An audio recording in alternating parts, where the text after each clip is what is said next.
నమస్తే తెలుగు రాజ్యంకి స్వాగతం. నేను మీ సంధ్య. ప్రజెంట్ అభిజిత్ దీప్కే ఒక సెన్సేషన్ మనందరికీ తెలిసిందే. ఒక స్ట్రాటజిస్ట్ గా తను ఇదివరకే మనందరికీ పరిచయం ఉన్న కాక్రోచ్ జనతా పార్టీతో దేశవ్యాప్తంగా ఒక ఇమేజ్ ని అలాగే దాంతో పాటు ఒక అటెన్షన్ ని అభిజిత్ దీప్కే గ్రాప్ చేశారనడంలో ఏ మాత్రం అతిశక్తి లేదు. ఇప్పుడు అతని స్టడీకి సంబంధించి అమెరికాకు వెళ్ళడానికి బోస్టన్ యూనివర్సిటీలో చదవడానికి ఫండింగ్ ఎక్కడి నుంచి వచ్చిందన్న దాని గురించి ప్రధాని మోదీ ఫోకస్ చేశారు అన్న నేపథ్యము ఇప్పుడు ఎక్కువ డిస్కషన్ జరుగుతుంది. దీనికి సంబంధించి అభిజిత్ దీప్కి ఒక సవాల్ విసిరారు. నా సర్టిఫికేట్స్, నా ఫండింగ్, నా లోన్ డీటెయిల్స్ అన్ని నేను మీడియా ముందుకు పెడతాను. మరి సదర్ మోదీ గారు, మన దేశాన్ని వెళ్తున్న ప్రధాని గారు ఆయన సర్టిఫికేట్స్ బహిర్గతం చేయడానికి సిద్ధమా, ఆయన దగ్గర ఉన్న ఏమేం ప్రూఫ్స్ ఉన్నాయో అవన్నీ పెట్టడానికి సిద్ధమా అంటూ సవాల్ విసిరారు. ఏం జరుగుతుంది తెలుసుకునే ప్రయత్నం చేద్దాం. Senior political analyst, strategist Rajasekhar గారు, చింతా రాజశేఖర్ గారు మనతో ఉన్నారు. ఆయన మాటల్లో రాజశేఖర్ గారు నమస్తే అండి. నమస్తే. ఎలా ఉన్నారు సార్? చాలా రోజుల తర్వాత. ఏంటి సార్ ఈ సర్టిఫికెట్ లో గోల్ ఏంటి? నేను రెడీ అంటే అభిజిత్ సవాల్ విసరడం ఏంటి? ప్రధాని మోదీ సర్టిఫికెట్స్ గురించి ఇప్పటికే ఓ రకమైన చర్చ జరుగుతున్న నేపథ్యంలో ఏం జరుగుతోంది? అంటే ఒక బీజేపీ యాక్టివిస్ట్ ఒక ఆయన అభిజిత్ దీప్ అమెరికా పంపించి చదివించేంత స్తోమత ఆయనకి లేదు, ఆయన అమెరికా ఎలా వెళ్ళారు అనే దాని మీద ఒక పిటిషన్ వేయడం జరిగింది. సో ఆ పిటిషన్ వేసిన నేపథ్యంలో దానికి సమాధానంగా అభిజిత్ దీప్కి ఏమన్నారంటే, నేను నా బోస్టన్ యూనివర్సిటీకి నేను చదువుకోవడానికి నాకు ఒక స్కాలర్షిప్ వచ్చింది, ఆ స్కాలర్షిప్ వివరాలు అలాగే బ్యాంక్ లోన్ తీసుకున్నాం, ఎడ్యుకేషన్ లోన్, ఆ లోన్ వివరాలు నేను బయట పెడతాను. మరి నరేంద్ర మోడీ గారు ఆయన డిగ్రీ సర్టిఫికెట్లు బయట పెడతారా అని ఆయన సవాల్ ఇస్తారు. ఇదే సవాలు ఈ రోజున అభిజిత్ దీప్కే ఈ రోజున చేసిన సవాలు జూన్ 13 లేదా జూన్ 15వ తారీఖు చేసినట్టయితే బహుశా ఈ పార్టీకి మనకి కొత్త ప్రధానమంత్రి ఉండేవారు. బహుశా ఆగస్టు 15న ఎర్రకోట మీద కొత్త ప్రధాని జెండా ఎగురేస్తూ ఉండేవారు.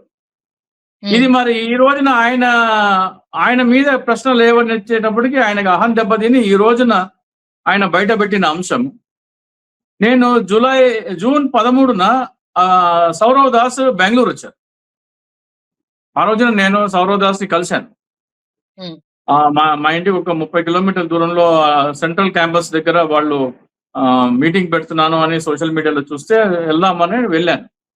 బహుశా ఈ షర్టీ అనుకుంటా ఆ రోజు కూడా, మీకు ఫోటో కూడా పెడతాను. సో ఆ రోజున సౌరవ్ దాస్ అక్కడ చూసి ఎవరు లేరు, మీడియా వాళ్ళు అలాగే సౌరవ్ దాస్ తో పాటు ఒక మహిళ, 2 అబ్బాయిలు, వాళ్ళు కాక్రోచ్ జనతా పార్టీ ప్రతినిధులు, వాళ్ళు బెంగళూరు ప్రతినిధులు, వాళ్ళు ముగ్గురు తప్ప అక్కడ కెమెరామ్యాన్లు, మీడియా పర్సన్స్ తప్ప ఎవరు లేరు. నేను ఒక్కడే ఉన్నా, కలవడానికి వచ్చిన వాళ్ళల్లో నేను ఒక్కడే. జూన్ 13, 2026 ఆ రోజు ఆయనకి స్పష్టంగా చెప్పాను నేను. ఆ రోజుకి వాళ్ళకి ఇంకా నీట్ ఇది అని కార్యాచరణ ఏమీ రూపొందించలేదు. మీకు అద్భుతమైన ఫాలోయింగ్ ఉంది, మీకు అటెన్షన్ ఉంది, ప్రజలు మీరు చెప్పేది వింటున్నారు కాబట్టి నరేంద్ర మోడీ డిగ్రీలు అంశం మీరు లేవనెత్తితే నరేంద్ర మోడీ, అమిత్ షా రాజీనామా చేయక తప్పదు. అంటే ప్రభుత్వం, ఎన్డీఏ ప్రభుత్వం ఉన్నా సరే వాళ్ళిద్దరూ వెళ్ళిపోతారని చెప్పాను. సో అదే ఎలా వివరించమని చెప్తే 2016లో అరవింద్ కేజ్రీవాల్ నరేంద్ర మోడీ డిగ్రీలు నేను చూస్తాను అని చెప్పి ఆర్టీఏ పిటిషన్ వేస్తే అప్పుడు ఆర్టీఏ జాతీయ కమిషనర్ మాడభూషి శ్రీధర్ గారు ఆయన అనుమతి ఇచ్చారు. వెంటనే నరేంద్ర మోడీ ఢిల్లీ హైకోర్టు, గుజరాత్ హైకోర్టు పరిగెత్తాడు. ఈ 2 కోర్టులకి ఎందుకంటే ఆయన ఢిల్లీ యూనివర్సిటీలో BA డిగ్రీ, గుజరాత్ యూనివర్సిటీలో MA డిగ్రీ చేశానని ఆయన చెప్పుకుంటున్నాడు. అలాగే అమిత్ షా కూడా సర్టిఫికేట్ చూపించారు మీడియా ముందర. అయిపోయిన తర్వాత వెళ్ళి పరిగెత్తి, ఇది నా వ్యక్తిగత సమాచారం, ఆర్టీఏ చట్టం ప్రకారం వ్యక్తిగత సమాచారం అడగకూడదు కాబట్టి దీన్ని ఆపేయండి అంటే ఆ 2 కోర్టులు కూడా ఆ ఆర్టీఏ పిటిషన్ ని డిస్మిస్ చేసి అరవింద్ కేజ్రీవాల్ మీద 25,000 రూపాయల పెనాల్టీ వేశారు. అవును, ఇది నేను ఎప్పటి నుంచో ఈ 2 తీర్పులు తప్పు, దీని మీద ఎందుకు ఛాలెంజ్ చేయట్లేదు అని చెప్పి, నాకు తెలిసి మన ఛానల్లో కూడా మీకు డేట్ చెప్తాను నేను, ఒక 2-3 నెలల క్రితం. అది తప్పు, అసలు ఢిల్లీ హైకోర్టు ఇచ్చిన తప్పు. ఎందుకంటే నరేంద్ర మోడీ ఆయన ఎన్నికల అఫిడవిట్ లో ఆయన డిగ్రీల వివరాలు పెట్టాడు. ఆ ఎన్నికల అఫిడవిట్ ని తీసుకొచ్చి ఎన్నికల కమిషన్ వాళ్ళ వెబ్సైట్ లో పెట్టింది. వాళ్ళ వెబ్సైట్ అంటే ప్రజలందరూ చూడాలనే కదా వెబ్సైట్ లో పెట్టేది.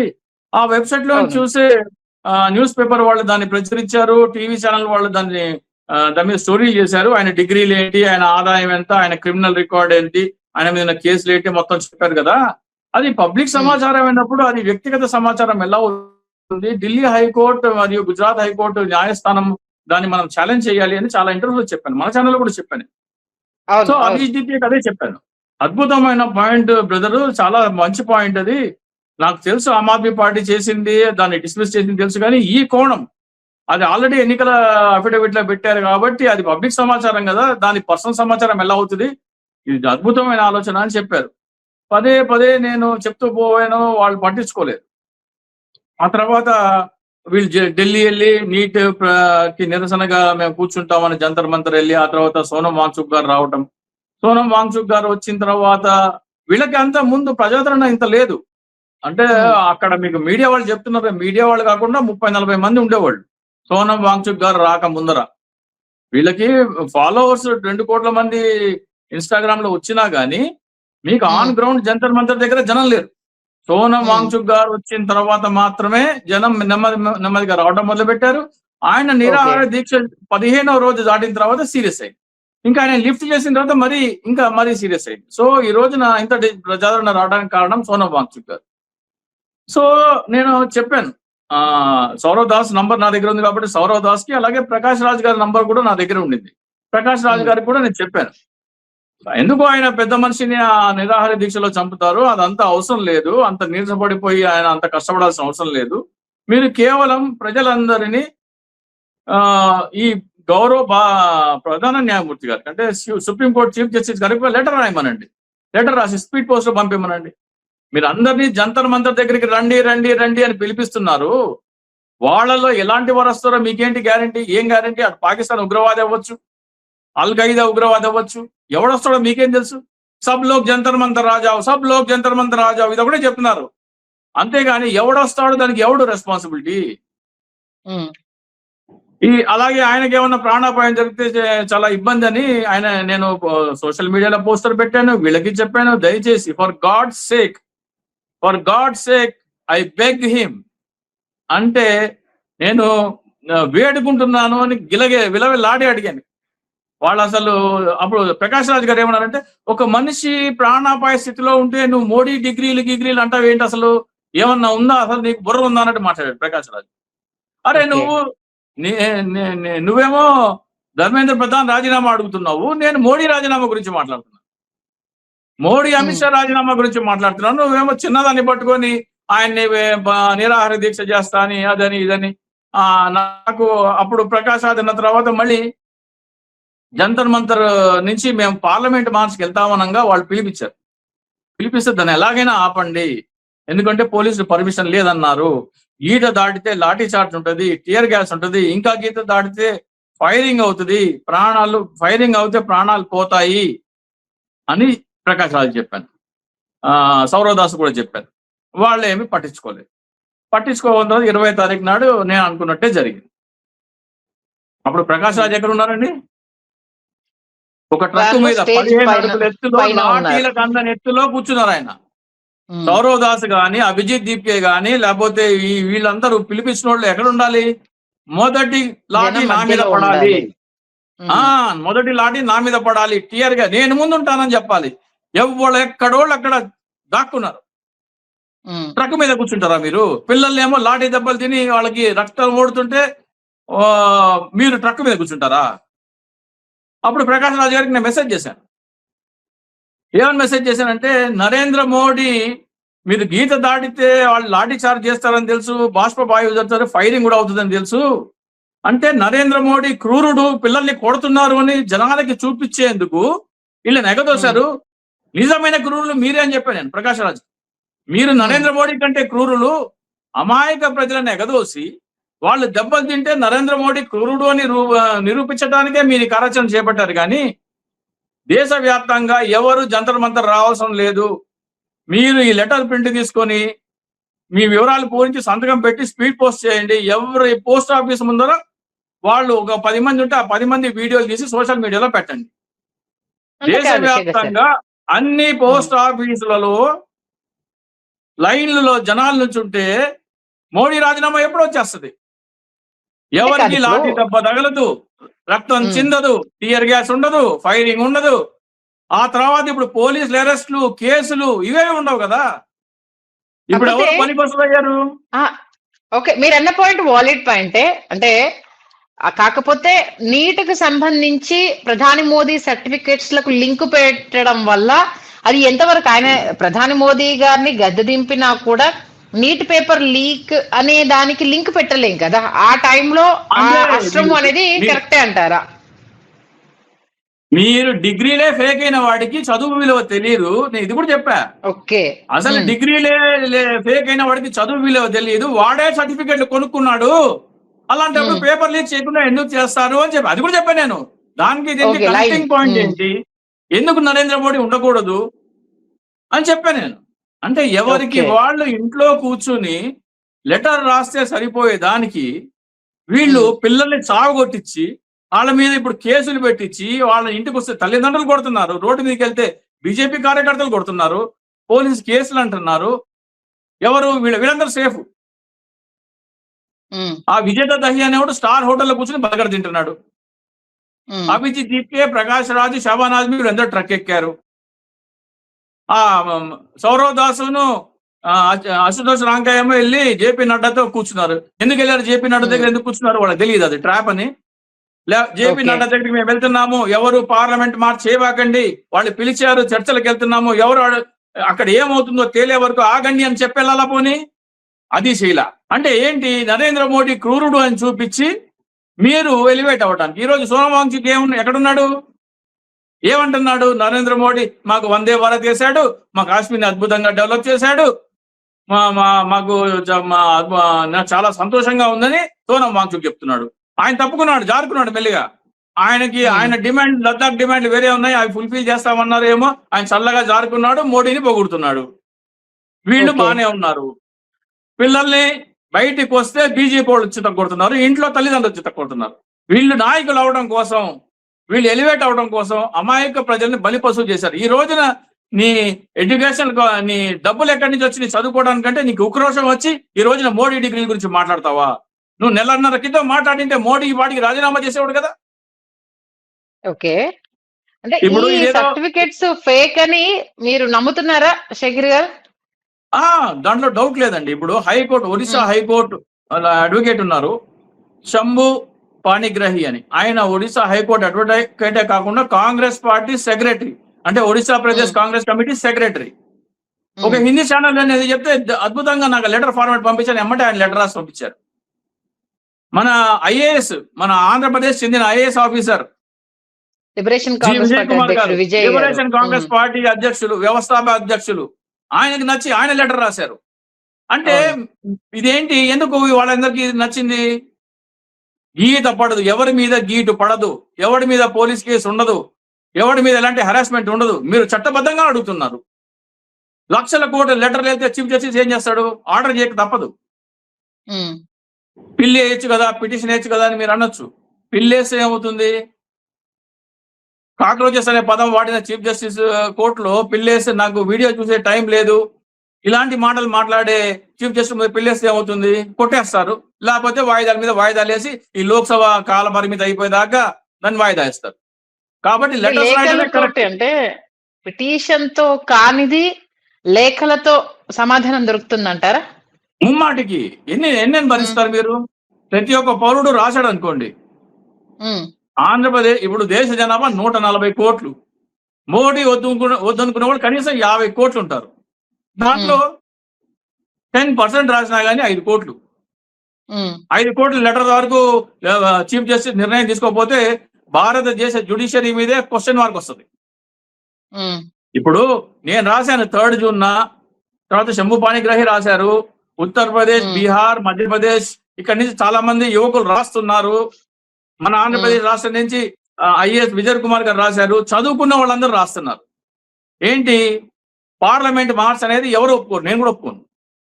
ఎవరు పార్లమెంట్కి ఒక స్థాయి ఉంది, దానికి ఒక గౌరవం ఉంది. దాని మీదకి వెళ్తానంటే ఎట్లా ఊరుకుంటారు?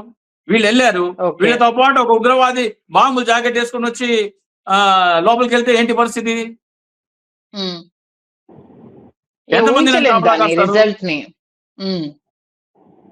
ఇవన్నీ చెప్పాను నేను. ఇవన్నీ చెప్పినా కానీ వాళ్ళు పరిశ్రమను పెట్టారు. ఓన్లీ మార్గాలు ఉన్నా పర్సనల్ ఇమేజ్ డెవలప్మెంట్ కోసమే వీళ్ళు దాన్ని వాడుకున్నారు అనేది మీ వాదన, అంతేనా? దాంట్లో మీకు వేరే ఆప్షన్ లేదనుకోండి, ఇది తప్ప మీ దగ్గర వేరే ఆల్టర్నేటివ్ లేదనుకోండి, ఇది చేశారంటే ఓకే, ఇది తప్ప వేరే లేదనుకోవచ్చు. మీకు ఆప్షన్ ఇచ్చాను ఎప్పుడు, 13 జూన్. 13 జూన్ అంటే మీరు 20 జూలైనా మీరు పెట్టారు. 20 జూన్ అంటే దాదాపు మీకు 1 మంత్ 1 వీక్ టైం ఉంది. ప్రకాష్ రాజ్కి చెప్పాను, అక్కడ వాళ్ళని కలిసి కొంతమందికి చెప్పాను, అస్సలు పట్టించుకోలేదు. ఐ బెగ్ అన్న వర్డ్ వాడాను నేను. I beg not to go ahead with parliament అని చెప్పి, ఎందుకు చెప్పాను, లాఠీ చార్జ్ అవుతుంది, టియర్ గ్యాస్ ఉంటది, పిల్లలు చితకబాదేస్తారు పిల్లల్ని, అమాయక పిల్లలు అని. కానీ పట్టించుకోలేదు. ఈ రోజున ఆయన నువ్వు డబ్బులు ఎక్కడి అంటే మోడీ డిగ్రీలు అడుగుతున్నాడు. ఇదేదో ఆ రోజు అడిగితే ఇప్పటికి మోడీ రాజీనామా వచ్చేది. సో నేను ఆంధ్రప్రదేశ్ యువత కూడా చెప్తున్నాను, మీకు మోడీ అంటే నచ్చని వాళ్ళు ఎవరైనా సరే, మీరు జంతర్ మంతర్కి వెళ్ళో లేకపోతే ధర్నా చౌక్ లోకి వెళ్ళో అక్కడ కూర్చుని మీకు అడుగు మార్చుకుని మీరెందుకు బాధపడాలి? 55 రూపాయలు స్పీడ్ పోస్ట్ కి, 2 రూపాయలు ప్రింట్ తీసుకోవడానికి 2 రూపాయలు కవరు, 60 రూపాయలు వెళ్ళి మీకు పావు గంట వెళ్ళి స్పీడ్ పోస్ట్ లో పోస్ట్ చేస్తే, ఒక 10 మంది యువకులు వెళ్ళి మేమందరము నరేంద్ర మోడీ డిగ్రీలు వెరిఫికేషన్ కావాలని మేమందరం లెటర్ రాసిన, లెటర్లు పట్టుకొని ఆ వీడియో తీసి సోషల్ మీడియాలో పెడితే వాళ్ళని చూసి ఒక 10 మంది, వాళ్ళని చూసి 1000 మంది, 1,00,000 మంది, అట్లా దేశవ్యాప్తం అవుతుంది అది. ఇప్పుడు ఐఏఎస్ విజయ్ కుమార్ గారు రాశారు, తెలుగు రాష్ట్రాలు అంటే మిగతా రాష్ట్రాల సంగతి వదిలేసేయండి, మిగతా రాష్ట్రాల్లో కూడా రాశారు, మన తెలుగు రాష్ట్రం పరిచయం నోన్ ఫేస్ కాబట్టి చెప్తున్నాను. ఆయనే రాశారంటే మరి మీరు ఐఏఎస్ చదువుకున్న ఆయనే దాంట్లో ఉన్న మర్మం పసిగట్టి మోడీ అరాచక పాలన పోవాలంటే లెటర్లు రాయాలి అని ఆయన స్వయాన రాశారంటే మీరు కూడా చేయొచ్చు కదా. సాధ్యమవుతుందంటారా? మీరన్న వేలో లక్షల ఉత్తరాలు కావచ్చు, లేకపోతే దీనికి సంబంధించి చీఫ్ జస్టిస్ ని కదిలించేసి ఇది చర్చ జరగకపోతే ఇంకో రకంగా వెళ్లే అవకాశం ఉంటుందన్న విధానం కావచ్చు, వచ్చే అవకాశం ఎంతవరకు ఉంటుందని మీరు అనుకుంటున్నారు? ఒక్కొక్క పోస్ట్ ఆఫీస్ మీద 10 మంది 1000 పోస్ట్ ఆఫీస్ వీడియోలు వస్తే చీఫ్ జస్టిస్ ఏమంటారు, ఎవరో లెటర్లు రాయబాకండి, నేను ఎంక్వైరీకి ఆర్డర్ చేస్తున్నా అంటారు. ఫస్ట్ ఆఫ్ ఆల్ ఇంటెలిజెన్స్ ఆ విజువల్స్ చూపించేస్తే నరేంద్ర మోడీ స్వయాన ఇదేదో ఇంకా ఆగేటట్టు లేదని, నా వయోభారం అని, ఆరోగ్య సమస్య అని ఏదో ఒకటి చెప్పి రాజీనామా చేసిన ఆశ్చర్యం లేదు. ఎందుకంటే పరువు పోయి వెళ్ళటం కంటే కూడా గౌరవప్రదంగా దిగిపోవాలి అనేది వస్తుంది. ఎందుకంటే తిరుగులేని ప్రపంచ విశ్వగురు అనే కిరీటం పెట్టించుకొని దేశానికల్లా వెళ్ళి నాకు మీ దేశ అత్యున్నత పురస్కారం ఇవ్వండి అని అడుక్కుని తెచ్చుకున్న అంతటి ప్రఖ్యాత సంపాదించిన వ్యక్తికి ఫేక్ డిగ్రీలు పెట్టి మోసం చేశాడు ప్రజల్ని అనేది బయటకు వస్తే ఆయన చరిత్ర మీద అంతకంటే కళంకం ఇంకోటి ఉండదు. ఆ కళంకం ఎందుకు అని తప్పించుకోవడానికి ఆయన మోడీ గారి ఫేక్ డిగ్రీ అనేది దానికి 3 ఆధారాలు ఉన్నాయి. మోడీ ఏం చెప్పాడంటే ఆయన బ్యాచిలర్ ఆఫ్ ఆర్ట్స్ డిగ్రీ 1978లో చేశాను అని చెప్పి ఒక సర్టిఫికేట్ చూపించాడు. అది కంప్యూటరైజ్డ్ ప్రింటెడ్ సర్టిఫికేట్. ఆ రోజుల్లో చేతిలో రాసేవారు. 1975లో ఢిల్లీ యూనివర్సిటీలో ఎవరికి కంప్యూటర్ ప్రింటెడ్ సర్టిఫికెట్లు లేవు. 1978. 1983లో సేమ్ గుజరాత్ యూనివర్సిటీ నుంచి ఎంఏ చేశాను అంటున్నాడు. అప్పుడు కూడా చేతి రాతలే, ఏమి ప్రింటెడ్ లేవు. అయితే ఆయన చదివిన కోర్సు గుజరాత్ యూనివర్సిటీలో ఎంటైర్ పొలిటికల్ సైన్స్ అని ఉంది. ఆ పేరుతో కోర్సే లేదు. అలాగే ఆయన డిగ్రీ సర్టిఫికేట్ లో పోస్ట్ పీజీ డిగ్రీ సర్టిఫికేట్ ఏదైతే ఉందో ఏ అక్షరాల శైలి అంటారు, ఫాంట్ అంటారు, అది 1983లో లేదు, 90లో వచ్చింది. అది వాడుకలో లేని ఫాంట్ తో డిగ్రీ ఎలా ఇస్తారు? ఫాంటే లేదు ఆ రోజున. సో ఇవన్నీ ఇప్పుడు మన దగ్గర ఉన్న ఆధారాలు.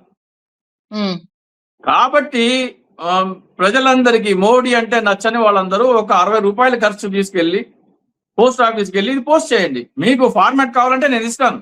నా ఈమెయిల్ ఐడి తీసుకోండి, dicsoochi@gmail.com. మోడీని దింపడం మీ చేతిలో ఉంది. పావు గంట సమయం, 60 రూపాయలు ఖర్చు. జనాలకంత ఓపిక ఉందంటారా? జనాలకంత ఓపిక ఉందంటే మనకి హైపర్ ఆదిని చూసినా జనాలు ఎగబడతారు. గబ్బర్ సింగ్ లో జూనియర్ హాస్పిటల్ చూసినా కానీ మన వాళ్ళు ఎగబడతారు. ఏది ముఖ్యము అనేది విజ్ఞత కలిగిన వాళ్ళు రాస్తారు. నాకు వాళ్లే ముఖ్యం అనుకున్న వాళ్ళు రాయరు. ఇప్పుడు మొన్న ఆయన ఎవరో వచ్చారు ఇక్కడ చిన్న బిర్యానీ పాయింట్ ఓపెన్ చేయడానికి, ఒక జూనియర్ ఆర్టిస్ట్ వచ్చారు. వస్తే 5,000 మంది జనం ఉన్నారు అక్కడ జూనియర్ ఆర్టిస్ట్ కి. మన దేశం అధోగతి పాల్గొనడానికి కారణం ఇదే. ఎక్కడైతే మనం ఫోకస్ పెట్టాలో అక్కడ ఫోకస్ పెట్టట్లేదు, ఎక్కడైతే ఫోకస్ పెట్టకూడదు అక్కడ అటెన్షన్ ఎక్కువ ఉంది. సో ఈ వీడియో చూసిన వాళ్ళు దయచేసి మన రాష్ట్రంలో ఇంకో క్వశ్చన్ కూడా రైజ్ అవుతుంది శేఖర్. ప్రధాని మోదీ దిగిపోతే ఇప్పుడు వచ్చేది ఏముంది? ఎవరు వచ్చినా అదే పాలన కంటిన్యూ చేస్తారు, పెద్ద ఒరిగేది ఏముంటుంది? ఈయనకు మించి ఇంకొకరు, ఆయన దిగిపోయినా ఆయన వెనుకుండి వీళ్ళని నడిపిస్తారు, దాంతో పెద్ద వచ్చేదేం లేదు కదా అన్న ఇంకో వాదన తెర మీద తీసుకొస్తారు. దీనికి ఏమని చెప్తారు? ఇప్పుడు ప్రధాని మోడీ తర్వాత రైస్ లో ఉన్న వాళ్ళు ఎవరు? మీకు ఇద్దరు 1 and 2 ఎవరు? అమిత్ షా, మన యోగి ఆదిత్యనాథ్. ఇప్పుడు మోడీ డిగ్రీలు మీడియాకి చూపించింది ఎవరు? అమిత్ షా. సో అమిత్ షా కూడా ఆన్. మోడీ డిగ్రీల అంశం అందరూ లెటర్ రాస్తే మోడీతో పాటు అమిత్ షా కూడా పోతాడు. రాజకీయ సమాధి. Modi Amit Shah ruled out. రామాలయ ట్రస్ట్ దొంగతనం కేసులో యోగి ఆదిత్యనాథ్ పేరు బాలేదు. సో కొత్త వాళ్ళు ఎవరు? వాళ్ళు వచ్చిన తర్వాత లేవబోయే అంశాలు ఏంటి? నేను గతంలో రాహుల్ గాంధీ గారికి ఓటు చోరీ మీరు ఆటం బాంబ్ అంటున్నారు కదా, దానిని మించినది ఈవీఎం ట్యాంపరింగ్, హైడ్రోజన్ బాంబ్ అని ఇవి వివరాలను పంపించాను మీకు. ఈమెయిల్ స్క్రీన్ షాట్ పంపిస్తాను. పంపించిన తర్వాత 10 రోజులకి మీరు చూసింది కేవలం ఆటం బాంబు, హైడ్రోజన్ బాంబు రాబోతుంది అని చెప్పారు రాహుల్ గాంధీ గారు. నేను ఎగ్జాక్ట్లీ నేనేం పదాలు వాడానో, ఓటు చోరీ కేవలం atom bomb, EVM tampering hydrogen bomb అంటే ఇప్పుడు మీరు కేవలం ఆటం బాంబ్ చూశారు, దీనికంటే పెద్దది హైడ్రోజన్ బాంబ్ రాబోతుంది అని చెప్పారు. అలా దాచిపెట్టుకున్నారు. ఎప్పుడైతే మోడీ అమిత్ షా దిగిపోతారో, కొత్త ప్రధానమంత్రి వస్తారో, అసలు ఈ ఎన్నికలే చెల్లవు అనే దానికి స్పష్టమైన ఆధారాలు ఉన్నాయి. ఎన్నికలు చెల్లవు. 2024 ఎన్నికలు జగన్మోహన్ రెడ్డి గారు ఓడిపోలేదు, నరేంద్ర మోడీ గారు గెలవలేదు. దానికి నిరూపించేందుకు స్పష్టమైన ఆధారాలు ఉన్నాయి. అదే హైడ్రోజన్ బాంబ్. సో అంటే వీళ్ళు రాజీనామా చేయగానే అదే వస్తుంది తెరపైకి. అప్పుడు మధ్యంతర ఎన్నికలు కూడా వచ్చిన ఆశ్చర్యం లేదు. మధ్యంతర ఎన్నికలు వచ్చిన ఆశ్చర్యం లేదు. అంతటి ఆధారాలు ఉన్నాయి మన దగ్గర.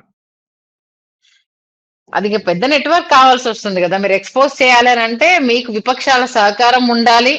వాళ్ళంతా ఏకతాటి పైకి వచ్చి మిమ్మల్ని, మీ దగ్గర ఉన్న ఆధారాలని వాళ్ళు తీసుకోవాలని అంటే ఇక్కడ ఈగో క్లాషెస్, ఆ ఇండియా కూటమి ఇది ఇప్పుడు ఏకతాటి పైన ఉందా అన్న అదొక క్వశ్చన్. ఎలా మధ్యంతర ఎన్నికలు వచ్చే అవకాశం ఉంటుందని అంటారు? అంటే వాళ్ళు ఎన్నికలు అనేది ట్యాంపరింగ్ జరిగింది అని ప్రజలని నమ్మించగలిగే ఆధారాలు అయితే ఉన్నాయి మన దగ్గర. వాళ్ళు దాన్ని స్వీకరించి బహిర్గతం చేస్తారా లేదా అనేది సెకండరీ.